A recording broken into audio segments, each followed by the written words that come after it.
அடுத்ததாக எம்முடைய இணைப்பில் ஜோதி சிவஞானம் பொருளாதார நிபுணர் இருக்கிறார். சார், இந்த பட்ஜெட் தாக்கலை நீங்க எப்படி பாக்குறீங்க சார்? இன்டீரியம் பட்ஜெட் அனௌன்ஸ் பண்ணாங்க. அதுல இருந்து இதுல ஒன்றும் பெரிய மாற்றம் இல்லை. பட் ஒரு சில விஷயங்கள் என்னன்னா, பிஸ்கல் டெபிசிட் வந்து ஒட்டுமொத்தமா அரசு வாங்கக்கூடிய கடன் வந்து 5.1 இருந்து 4.9% குறைச்சிருக்கிறாங்க. அது கூட ஆர்பிஐ வந்து ஒரு 2,2,16,000 கோடி கொடுத்ததுனால இருக்கலாம், இல்ல வரி வருவாய் டைரக்ட் டாக்ஸஸ் கொஞ்சம் அதிகமா இருக்குது, அதிகமா வசூல் பண்ணிருக்காங்க, அதனால இருக்கலாம்.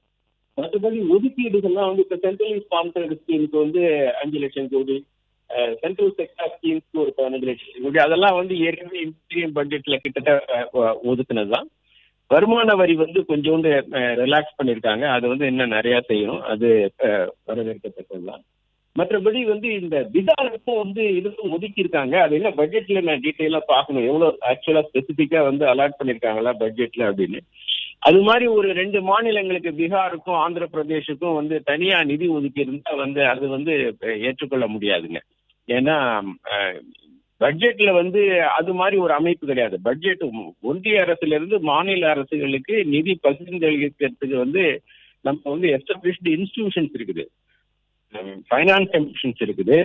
லேண்ட் டிரான்ஸ்ஃபர் கூட ஒரு ஃபார்முலால 40% 60% இது பண்றோம். அதுக்கு முன்னாடி கேட்கில் ஃபார்முலால கொடுத்துட்டு இருந்தோம். ஒன்னே நமக்கு தெரியாத விஷயம், centrally sponsored scheme, central sector schemes.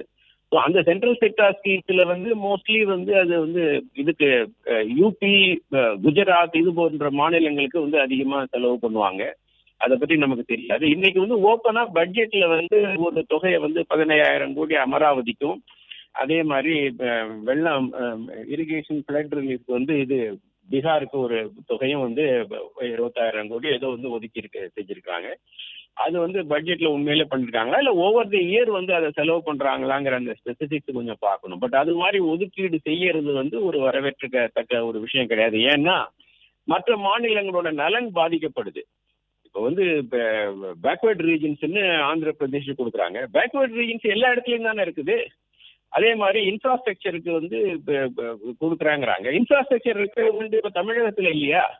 So எல்லா மாநிலங்களும் இருக்கு. தமிழகத்துக்கு மட்டும் இல்லை, எல்லா மாநிலங்களுக்கும். தமிழகத்துக்கு ஒன்றும் செய்யலைங்கிறது தனி, அதே மாதிரி மற்ற மாநிலங்களுக்கு செய்யணும்ல. இது மாதிரி 2 மாநிலத்துக்கு மட்டும் பட்ஜெட்ல ஒதுக்கீடு பண்றதுங்கிறது வந்து ஒரு சரியான முன்னுதாரணமா இருக்காது. ஸோ அதுதான் என்னுடைய